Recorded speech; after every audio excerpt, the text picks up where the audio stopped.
So, dear students, our main target in today's class is बेटा history and culture of Pakistan. ठीक है।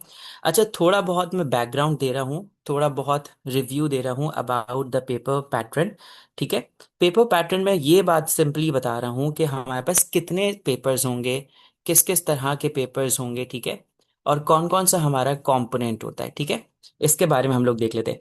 You know that के बेटा हमारे पास Pak studies that is IGCSE and O levels. ठीक है। आईजीसीएसई और ओ लेवल्स के सबसे पहले डिफरेंस आ जाता है कोर्स कोड का। ठीक है बेटा। So if I talk about O level, we have 2059, right. But I talk about IGCSE, तो ये होगा 0448। अब इसमें भी you have the two components बेटा। ठीक है। Paper one will be your history and paper two will be your environment of Pakistan, जिसको हम बहुत कॉमनली ज्योग्राफी कहते हैं बेटा। ठीक है। अब ये वाले पेपर पैटर्न में अगर हम कहें तो it will become your 20591 and 04481। ठीक है। And it will become your 20592 and 04482। ठीक है। अब सर इनमें डिफरेंस क्या होता है बेटा? इनमें डिफरेंस कुछ भी नहीं होता। These two papers are exact same बेटा। एग्जैक्ट सिलेबस होता है, सेम डेट पे होते हैं एग्जाम्स, तो बिल्कुल सेम होते हैं बेटा। इसमें कोई डिफरेंस नहीं होता कि आईजीसीएसई अलग है या ओ लेवल्स अलग है। तो अगर आप में से जो भी स्टूडेंट्स आईजीसीएसई के हैं और ओ लेवल्स के हैं, there is no need to worry about anything. ये आप दोनों के लिए ही सेशन होगा बेटा। ठीक है भाई। तो ये आ गया पेपर वन। अच्छा, हमारा टारगेट आज का है सिर्फ पेपर वन बेटा। यू नो दैट कि अगर हम सिलेबस से स्टार्ट करें, ठीक है, I am writing the syllabus here. तो सिलेबस से स्टार्ट करें, मैं नाइजल कैली बुक के अकॉर्डिंग लिखूंगा, क्योंकि बहुत सारे बच्चों को Nigel Kelly, Nigel Smith book के अकॉर्डिंग चीजें समझ नहीं आती। ठीक है। तो यू नो दैट कि your syllabus is mainly divided into three sections बेटा। एक आता है आपके पास सेक्शन वन। ठीक है। एक है आपके पास बेटा सेक्शन टू, एंड एक है आपके पास सेक्शन थ्री। ठीक है। Section one, section two and section three. अब बेटा सेक्शन वन में you have chapter number one till chapter number five. Section two will B over chapter six till chapter ten. And यहां पर you have chapter 11 till chapter 16। ठीक है। तो इस तरह से आपका पूरा का पूरा सिलेबस डिवाइड हुआ हुआ होता है बेटा। अब ये जो आपका सिलेबस वन होता है, ये होता है बेटा आपका 17th एंड 18th सेंचुरी। ठीक है। मतलब before Pakistan movement, we can write it before Pakistan movement, right. And it is related to during Pakistan movement, and this is the nationhood. What is nationhood beta? After 1947 till 1999। ठीक है भाई। और ये होता है आपका फ्रॉम 1905 टिल 1947, पाकिस्तान मूवमेंट बेटा। ठीक है। अब सबसे पहला कंसर्न मैं ये क्लियर करना चाहता हूं कि if any one is saying to you कि भाई सेक्शन वन आएगा कंपलसरी में, सेक्शन टू आएगा, सेक्शन थ्री आएगा बेटा, तो ये सारी की सारी एक्सपेक्टेशन होती हैं, गैस टॉपिक्स होते हैं। कोई भी बंदा 110% श्योर होके नहीं कह सकता कि भाई हमारे पास कंपलसरी में ये आएगा, यहां से क्वेश्चन आएगा, यहां से आएगा या यहां से आएगा। हमें स्पॉटलेस स्टडी करनी होती है, because Cambridge can ask anything from anywhere बेटा। वो कहीं से भी कुछ भी आपसे पूछ सकते हैं। ठीक है। इस चीज को आपने कर लिया क्लियर। तो अब हम बात करते हैं बेटा उन चैप्टर्स की which are very very important chapters के जिनको लीव करना बहुत ही ज्यादा रिस्की है। ठीक है। अब कौन कौन से चैप्टर हैं? अगर हम इस सेक्शन वन से बात करें, if I talk from the section one, तो इसमें आपका Mughals plus British expansion, right. Mughals plus British expansion.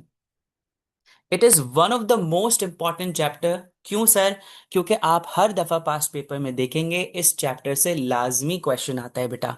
ठीक है। मुगल्स और ब्रिटिश एक्सपेंशन वाला चैप्टर आपने किसी भी तौर पे लीव नहीं करना है। इस पे कॉम्प्रोमाइज बिल्कुल भी नहीं करना है, इसके हर एक एक चीज को कवर करना है। नंबर टू बेटा, number two, war of independence. ठीक है। इट इज ऑल्सो इम्पॉर्टेंट, क्योंकि बेटा इस चैप्टर से ना बहुत अच्छी अच्छी सोर्सेज निकल सकती हैं। तो source based question can easily B come from the war of independence. और फिर आपका रिलीजियस रिफॉर्मर्स। ये क्यों है बेटा इंपॉर्टेंट? एक तो सबसे इजीएस्ट चैप्टर है, और इसका कहीं ना कहीं 4 मार्क 7 मार्क फिट हो जाता है बेटा हर एक पेपर के अंदर। ठीक है। तो यहां से हमने ये 3 चैप्टर्स निकाल लिए। According to Nigel Kelly book, this is your chapter number 1, this is your chapter 3, and this is your chapter 2। ठीक है। अब इसके बाद हम सेक्शन 2 की बात करते हैं। In the section number 2, your chapter number 6 is important, your chapter 8 is important, your chapter 9 is important. अब ये कौन कौन से चैप्टर हैं बेटा? पाकिस्तान मूवमेंट फ्रॉम 1905 टिल 1919, आपका पार्टीशन ऑफ बंगाल से लेके अमृतसर मैसेकर तक के जो इवेंट्स होते हैं पाकिस्तान मूवमेंट के 1905 till 1919, one of the most important chapter. Sir क्यों इंपॉर्टेंट होता है? क्योंकि टाइमलाइन बड़ी इंपॉर्टेंट है। इस चैप्टर से आपके पास कहीं ना कहीं बेटा इजीली 4 14 मार्क्स के क्वेश्चंस निकलेंगे। अभी मैं आपको पढ़ने का तरीका भी बताऊंगा कि आप किस तरह से पढ़ते हो हिस्ट्री को। ठीक है। I am not talking about that, I am just talking about syllabus. ठीक है। इसके बाद चैप्टर नंबर 8 आपके लिए क्यों इंपॉर्टेंट होता है बेटा? क्योंकि 1927 से लेके 1939 तक के जो इवेंट्स होते हैं वो आते हैं। सर कौन से इवेंट्स होते हैं? Starting from the Simon Commission 1927, फिर आपका आता है दिल्ली प्रपोजल, फिर Nehru report, Jinnah 14 points, RTC, Congress rule. ठीक है। तो ये चैप्टर भी बहुत इंपॉर्टेंट है। And the very final timeline of before the Pakistan, that is 1940 से लेके 1947 तक। This chapter is important from Lahore resolution to the independence act बेटा। तो ये चैप्टर्स आपके इंपॉर्टेंट होते हैं। कितने निकल गए? 6 चैप्टर्स हमारे पास आ गए बेटा। और अगर हम सेक्शन 3 से बात करें, तो सेक्शन 3 में your chapter 12 is important, chapter 13 is important, chapter 14 is important. ठीक है। इंपॉर्टेंट का मतलब ये हरगिज नहीं कि सिर्फ यही कर लेना भाई। इसका मतलब ये है कि ये छोड़ नहीं सकते हम किसी भी तौर पे, इनको लीनियंट नहीं, लीनियंसी के तौर पे नहीं कर सकते, लीनियंट नहीं रख सकते। चैप्टर 12 सर हमारे पास कौन सा है बेटा? आपके पास 1948 से 1950, सॉरी 1969 तक का है। तो सर ये कौन से इवेंट्स है बेटा? लियाकत अली खान की गवर्नमेंट से लेके जनरल अयूब खान की गवर्नमेंट तक का जो चैप्टर है वो बड़ा इंपॉर्टेंट है। एक मिनट, 89 लग रहा है तो इसको सही कर देते हैं, 69। राइट। नंबर 2 बेटा चैप्टर 13। सर जी ये कौन सा है बेटा? ये 1971 वाला है, separation of the Bangladesh, separation of east Pakistan, creation of Bangladesh. Sir chapter 14 कौन सा है बेटा जी? 1971 से लेके 1988 तक, जिसमें आपके पास जिया साहब और भुट्टो साहब आते हैं। ठीक है। सो ये चैप्टर्स वो चैप्टर्स है बेटा, 16 चैप्टर्स में से these are 9 chapters which are very important and can occupy a large number in your paper बेटा। अच्छा अब एक इंटरेस्टिंग बात, सर इन तीनों सेक्शंस में से आपको कौन से ज्यादा सेक्शंस ऐसे लगते हैं कि जो हम लाजमी करें और उस पर कॉम्प्रोमाइज ना करें? So my answer will be always this. Sir ऐसा क्यों है बेटा? आपका अगर 75 मार्क्स का पेपर है, जो कि है बिल्कुल रियलिटी है, उसमें कहीं ना कहीं मैक्सिमम जो 50 मार्क्स का कंटेंट एक्सपेक्टेड होता है वो इसी सेक्शन से होता है। ये मैं नहीं कह रहा, ये पास पेपर का एनालिसिस कह रहा है। आप कोई भी रैंडम पास पेपर स्टार्ट कर लें, देख लें, तो आपको कहीं ना कहीं 50 मार्क्स का जो कंटेंट नजर आएगा वो आपके सेक्शन 1 और सेक्शन 2 से नजर आएगा। So I always say to my students कि जिसकी ग्रिप सेक्शन 1 और सेक्शन 2 पे बहुत परफेक्टली है, बहुत स्ट्रांगली है, तो उसके 50 मार्क्स तो कहीं पे भी नहीं गए। तो सर आप पूरे 75 मार्क्स क्यों नहीं कह रहे? क्योंकि बेटा सेक्शन ए जो आता है आपका कंपलसरी वाला, उसके ऊपर मैं कोई भी वादे वादे नहीं करता बच्चों से कि भाई ये कर लो तो ये आ जाएगा। मैं कहता हूँ सब कुछ कर लो और फिर उसमें से कुछ भी आ सकता है। ठीक है भाई। ये हो गया डन।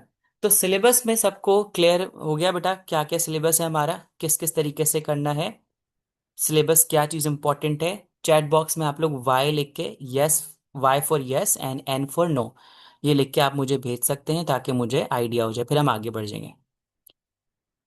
ठीक हो गया, ठीक हो गया। ठीक है भाई, अब ये हो गया डन। हम स्टेप बाय स्टेप आगे बढ़ेंगे, ठीक है। हमने सिलेबस से स्टार्ट किया है, अब हम आगे तक जाएंगे। अब हम बात करते हैं सर, हमें किस तरीके से पढ़ना होता है और हमारा पेपर पैटर्न क्या होता है। चलो पेपर पैटर्न की भी बात लगे हाथों कर ही लेते हैं बेटा। अब आपको बताएं कि your paper will be divided into two sections. ऐसा ही है बेटा। एक आपके पास पेपर में होता है योर सेक्शन, सेक्शन ए, ठीक है।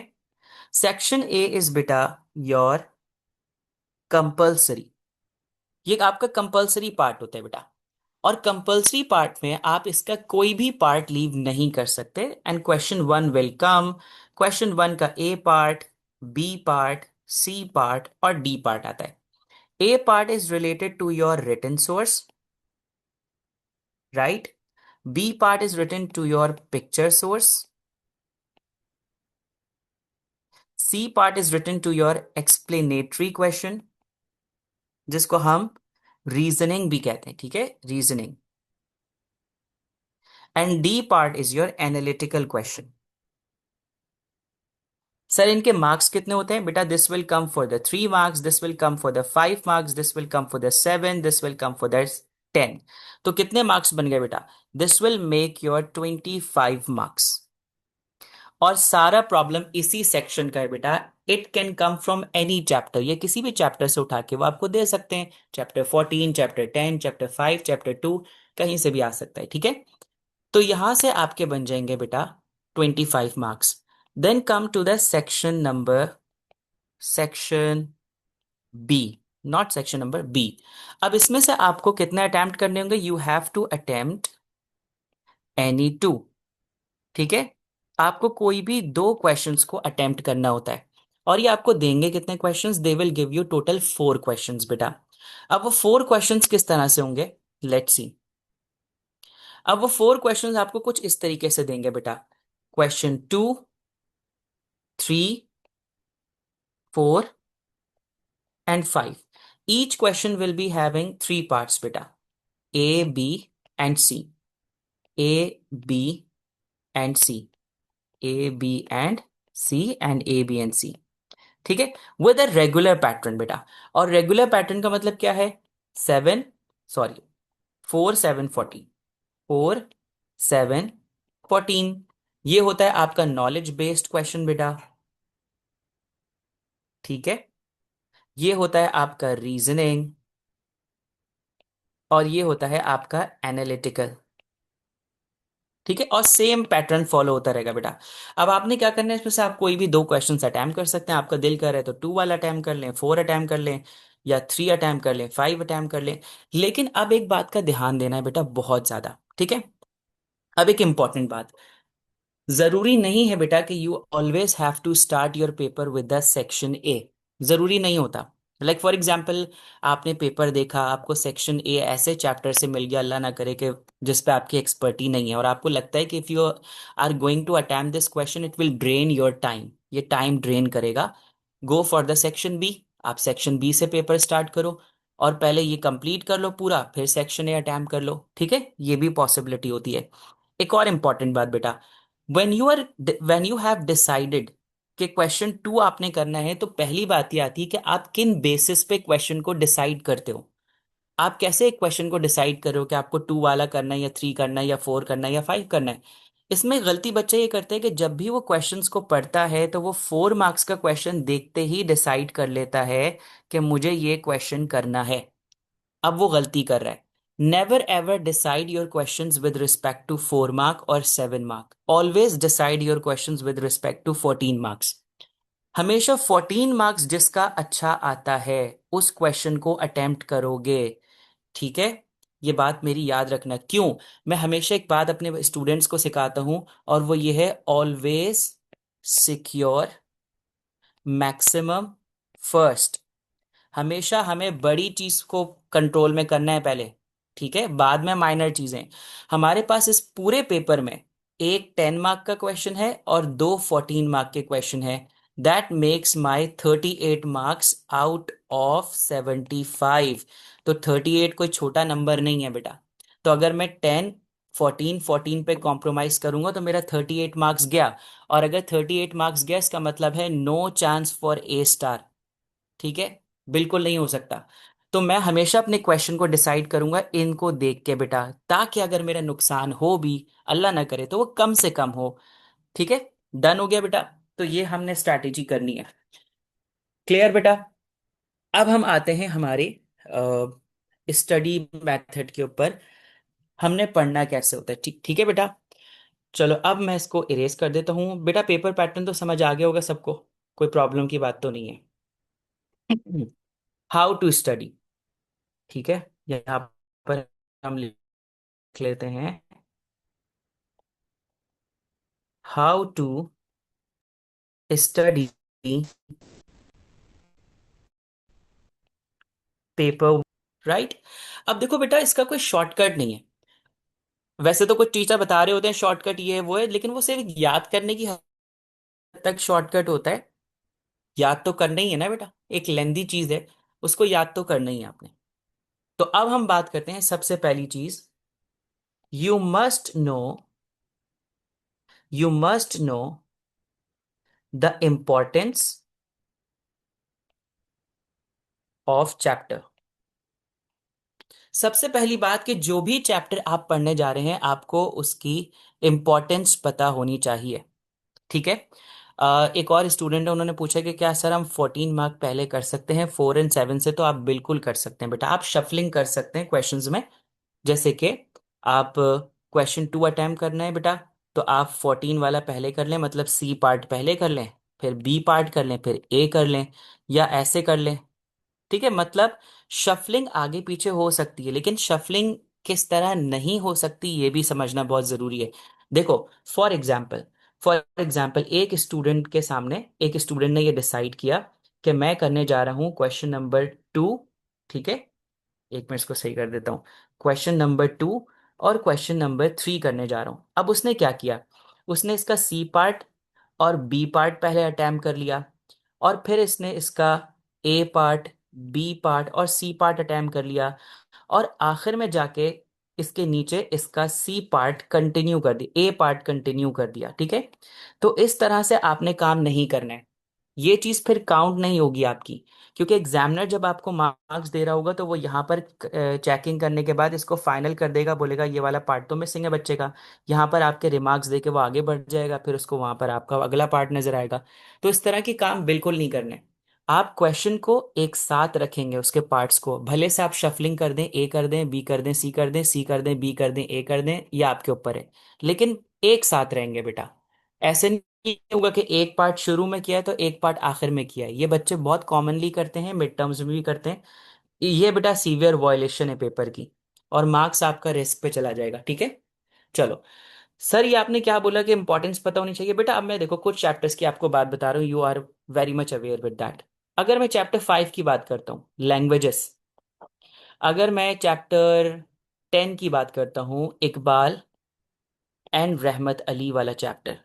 ठीक है। अगर मैं चैप्टर 13 की बात करता हूँ, क्रिएशन ऑफ बांग्लादेश। अब बेटा ये वो चैप्टर्स हैं। अच्छा, एक और चैप्टर 7, खिलाफत मूवमेंट। ये वो चैप्टर्स हैं बेटा कि जो बहुत ही कम आते हैं पेपर में, मतलब इतना फ्रीक्वेंटली रिपीट नहीं होते जितना बाकी चैप्टर्स रिपीट होते हैं, like Mughal empire, war of independence. ठीक है। तो लैंग्वेजेस वाले चैप्टर और रहमत अली और इकबाल वाले चैप्टर के तो चांसेस ही 10% होते हैं पेपर में आने के, मतलब इतना लीस्ट रिपीटेड क्वेश्चन हैं इनके बेटा। और ये अभी तक सोर्स बेस्ड क्वेश्चन में मेरे ख्याल से ये दो तो आ गए हैं, लेकिन ऊपर वाले तो अभी तक सोर्स बेस्ड क्वेश्चन में भी नहीं आए। तो इन पे आप बाद में टाइम लगाएंगे, जब बाकी सारी चीजों की प्रैक्टिस हो जाएगी, then you can give time to these chapters बेटा। ठीक है। और बाकी जो मैंने शुरू में इंपॉर्टेंस बताया उनको बहुत अच्छे तरीके से करना है। This is the first concern कि you must know the importance of chapters बेटा। ठीक है, ये वाली बात मैंने आपको बता दी। नंबर 2 बेटा क्या होता है, number 2, you must know, you must know possible 14 mark +4 +7 related to every topic. Every chapter. अब बेटा देखो, हमने पेपर को, हमने टॉपिक्स को रीड आउट नहीं करना होता। अब एक और सबसे बड़ी गलती क्या होती है, I have seen many students के जो कहते हैं कि सर हम 3 घंटे पढ़ते हैं। अब 3 घंटे एक बहुत अच्छा टाइम होता है पढ़ने का। अब उनसे पूछोगे बेटा आप कैसे पढ़ते हो, तो उनका कहना ये होता है कि हम आपके नोट से पढ़ते हैं। अब नोट से पढ़ने का मतलब ये है कि वो सिंपल टॉपिक्स को रीड आउट कर रहे हैं, बुक को रीड आउट कर रहे हैं। तो बेटा टॉपिक रीड आउट करना, बुक रीड आउट करना, it's not beneficial. Her topic के पॉसिबल क्वेश्चंस में एक छोटी सी एक बात बताता हूँ। जब मैंने बच्चों को चैप्टर 2 पढ़ाया, चैप्टर नंबर 2 मुगल्स का, तो उसमें एक टॉपिक आया दैट इज औरंगजेब। ठीक है। अब मैंने कहा उनको पढ़ाने से पहले कि बेटा Aurangzeb can be asked for 2 type of questions, बल्कि 3 टाइप ऑफ क्वेश्चंस। कैसे? सबसे पहले examiner can ask who was Aurangzeb. ठीक है। औरंगजेब कौन था? 4 marks. Number 2, how Aurangzeb contributed in the decline of Mughal Empire. This became 7 mark question. और फिर बेटा एक 14 मार्क का क्वेश्चन जो कि अब तक नहीं आया था, लेकिन मैंने बच्चों की प्रैक्टिस के लिए बनवाया था। और वो ये था बेटा कि religious intolerance, religious intolerance was the only policy, was the only policy of Aurangzeb which contributed, which contributed in the decline of Mughal Empire. How far you agree? How far you agree? Explain. ये आ गया हमारे 14 marks का question. 10 और 14 same same body के होते हैं, तो उसको हम साथ ही काउंट कर रहे हैं। अब आपने देखा बेटा कि अगर कोई बच्चा सिर्फ औरंगजेब की कहानी पढ़ के 4-5 लाइनें पढ़ के आगे निकल जाता है और कैमरे उससे ये पूछ लेता हु वॉज औरंगजेब, पहली बात है उसको 4 मार्क्स आंसर नहीं करना आता, फिर उसको 7 मार्क्स नहीं आता, तो बेटा कुछ भी फायदा नहीं था उसके 4 घंटे पढ़ने का। ठीक है। तो you have to be very curious about every topic. कोई ना कोई टॉपिक हर तरीके से पूछा जा सकता है। जैसे मैंने एक और चीज बताई बच्चों को, जिजिया टैक्स। एक एक वर्ड आया था ड्यूरिंग लेक्चर, जिजिया टैक्स। तो मैंने बच्चों से कहा बेटा ये 4 के लिए भी आ सकता है, ये 7 के लिए भी आ सकता है। वॉट वॉज जिजिया tax? Why Hindu resisted in paying the जिजिया टैक्स? ये बन गया आपका 7 मार्क का क्वेश्चन।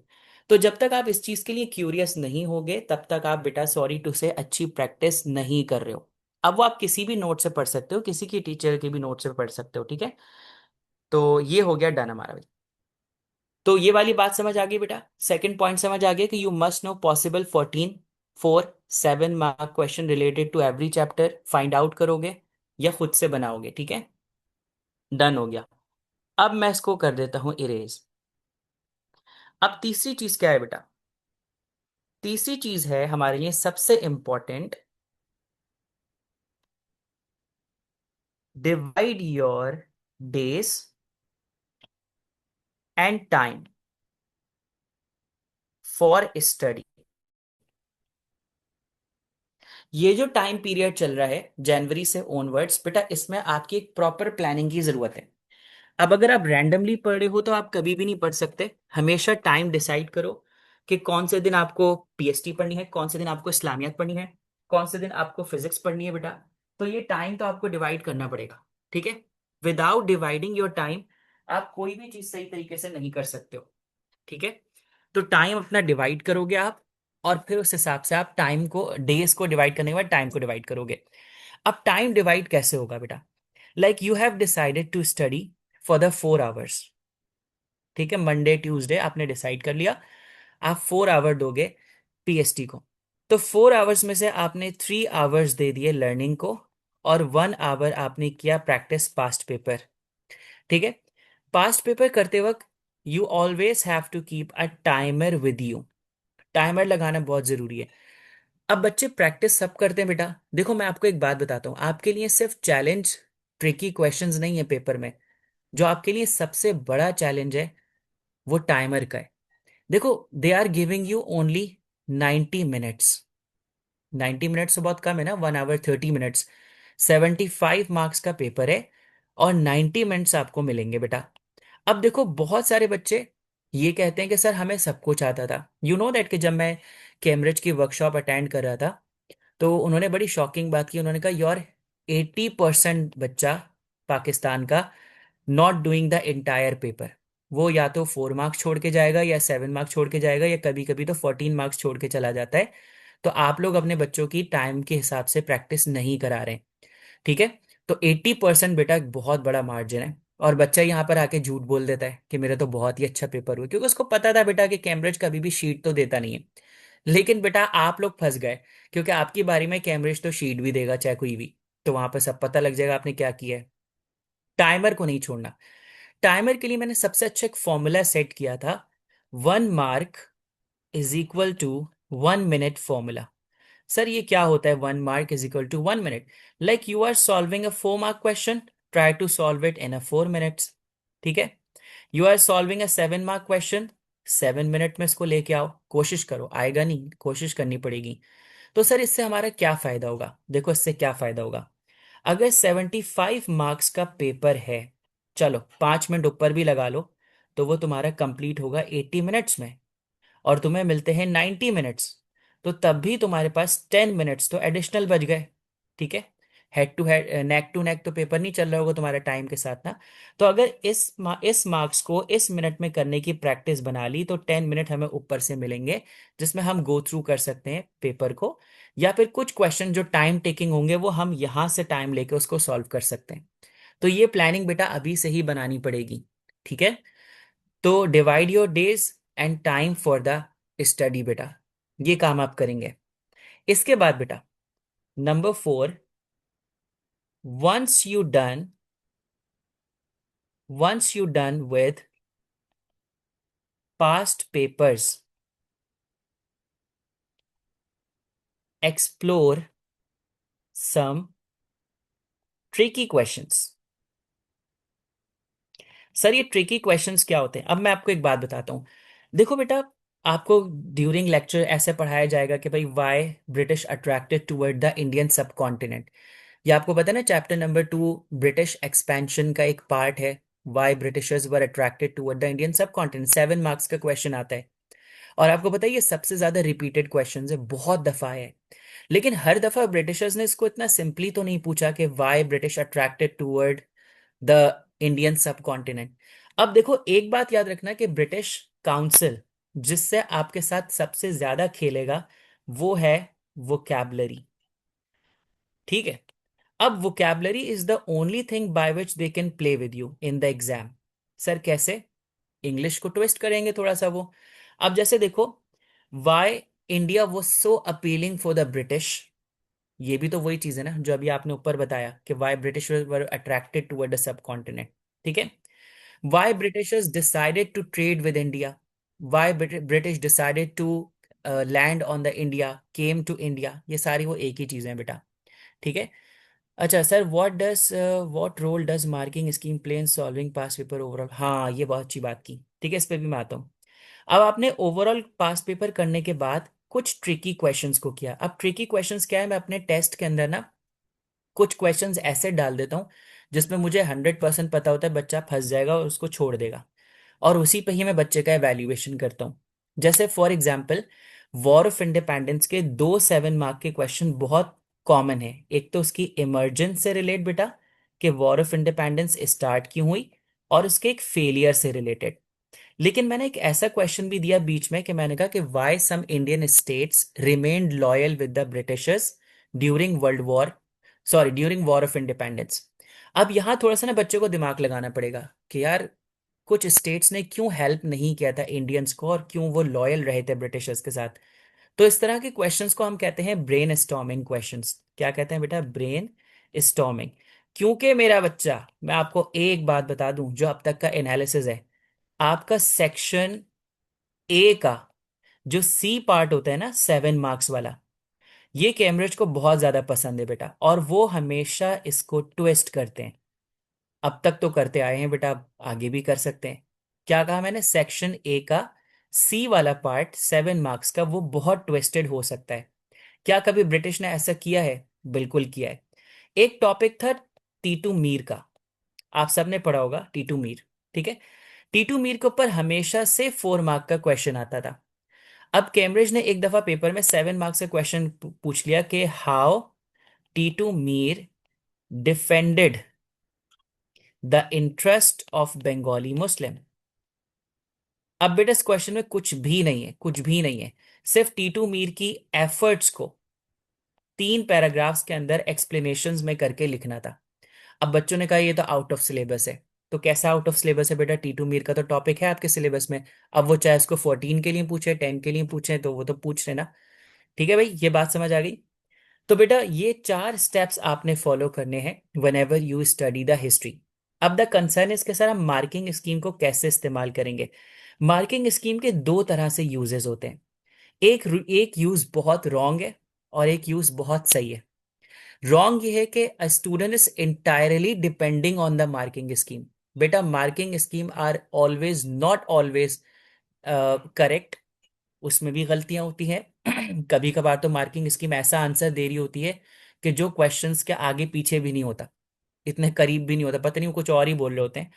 तो देखो एरर तो हो सकता है ना, वो भी तो बंदे ही लिख रहे हैं, इंसान ही बैठ के लिख रहे होंगे, ऑटोमेटिक तो नहीं बना रहे वो। तो अब मार्किंग स्कीम का गलत इस्तेमाल ये है कि entirely you are depending on marking scheme. अब एक बच्चा यहाँ पर क्वेश्चन सॉल्व कर रहा है, यहाँ पर उसने मार्किंग स्कीम खोल के रखी है बेटा, तो ये तो बहुत ही गलत यूज है। वो तो अपनी एफर्ट कर ही नहीं रहा कुछ भी। मार्किंग स्कीम का सही यूज ये है कि once you are done with your answer, आपने आंसर लिख लिया, अब आप वेरीफाई करने के लिए सिर्फ मार्किंग स्कीम को देख रहे हो। ठीक है, you are just going through the marking scheme to verify your answer and this is the very right use of marking scheme। ठीक है, क्योंकि मार्किंग स्कीम आपके पेपर के बाद आने वाली चीज है, उस पर आप रिलाई नहीं कर सकते कि आप उस पर क्या क्या वो चीजें लिखी हुई हैं। और आपने एक चीज नोट की होगी कि मार्किंग स्कीम बहुत वैरायटी ऑफ आंसर आपको देती है ना भाई? तो मतलब फ्लेक्सिबिलिटी होती है, और जरूरी नहीं है बेटा कि जो मार्किंग स्कीम में नहीं है और आपने लिख दिया और वो सही आंसर है और ब्रिटिश उसको क्रॉस करेंगे, नहीं। You can write by your own, लेकिन आंसर सही होगा, मार्किंग स्कीम में हो या नहीं हो फिर भी रेलेवेंट होगा।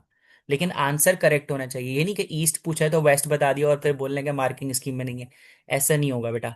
ठीक है, तो इन चीजों को बेटा बहुत ध्यान में रखना है। These are very important thing आपकी ग्रिप बनाने के लिए।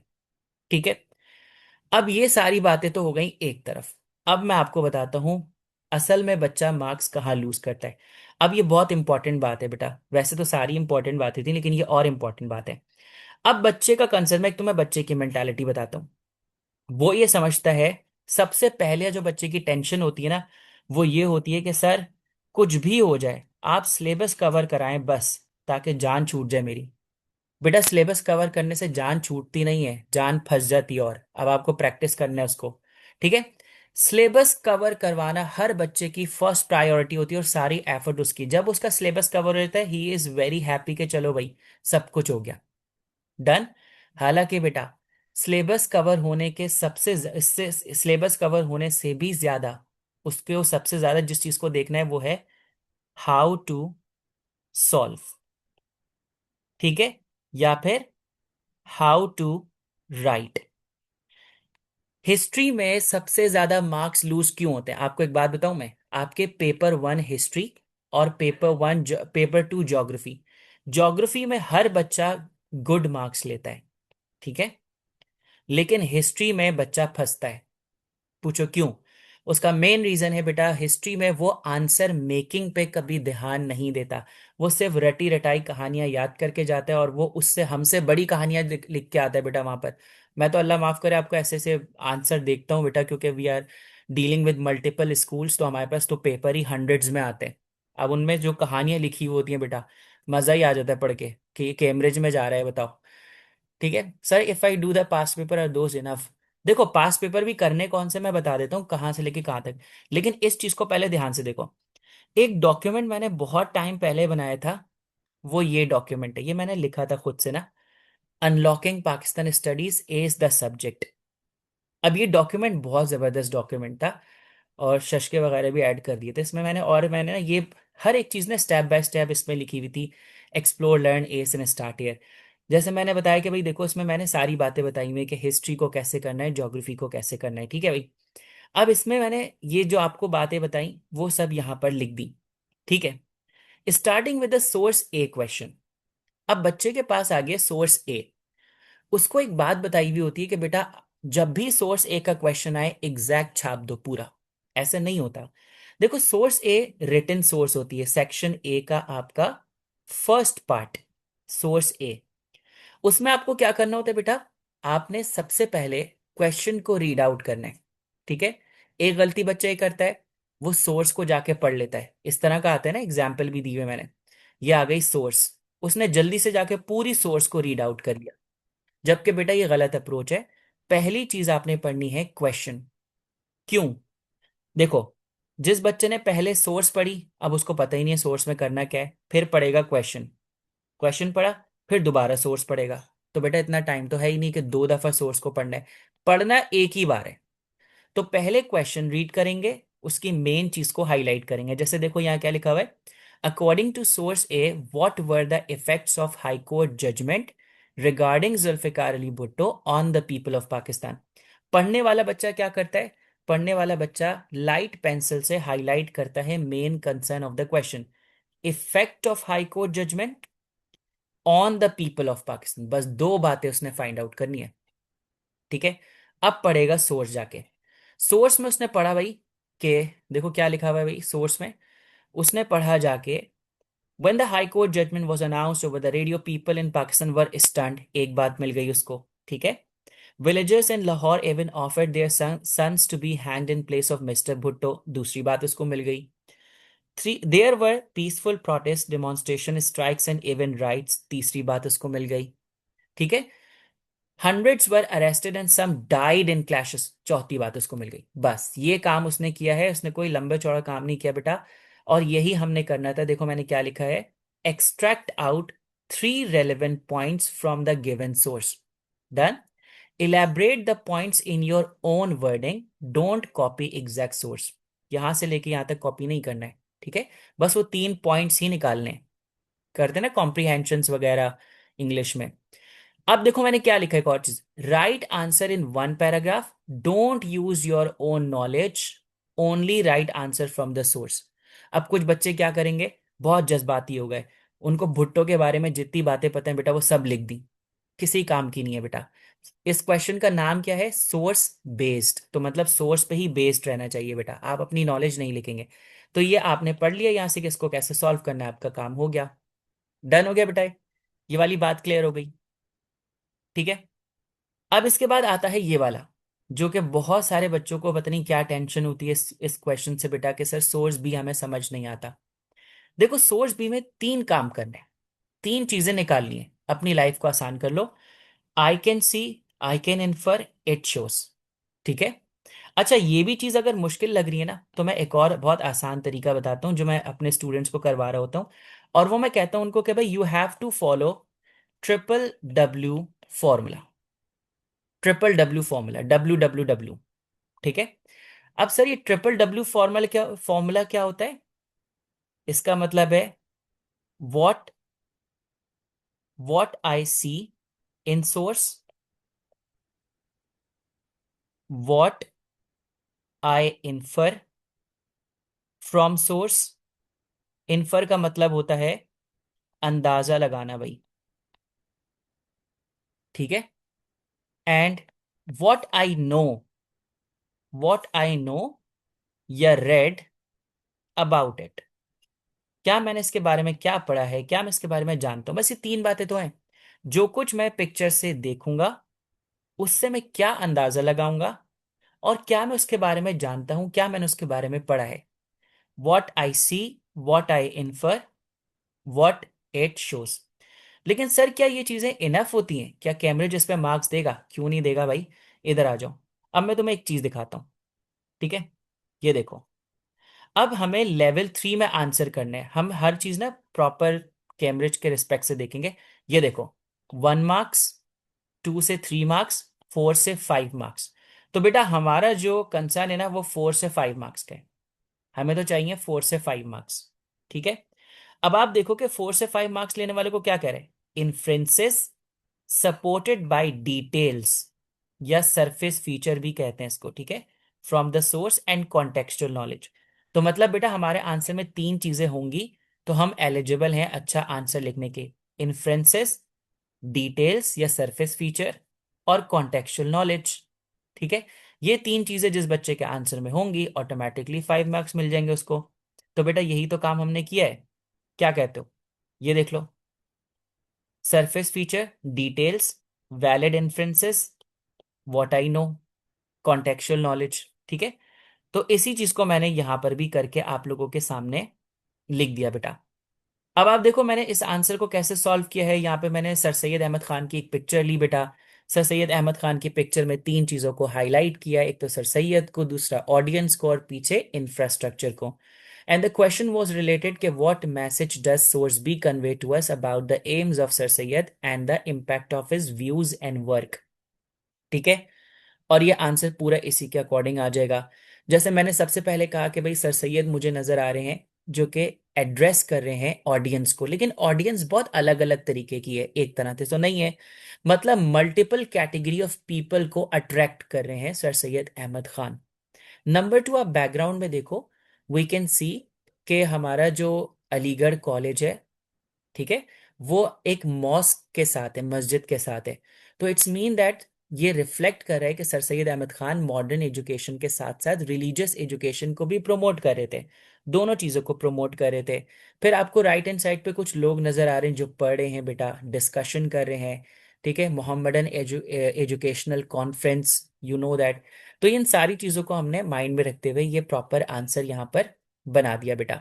ठीक है, तो ये चीजें माइंड में रखनी है और इसको इस तरह से हमने सॉल्व करना है बेटा। डन हो गया? यहां तक बेटा सारी बातें क्लियर हो गई? मुझे बताओ एक दफा।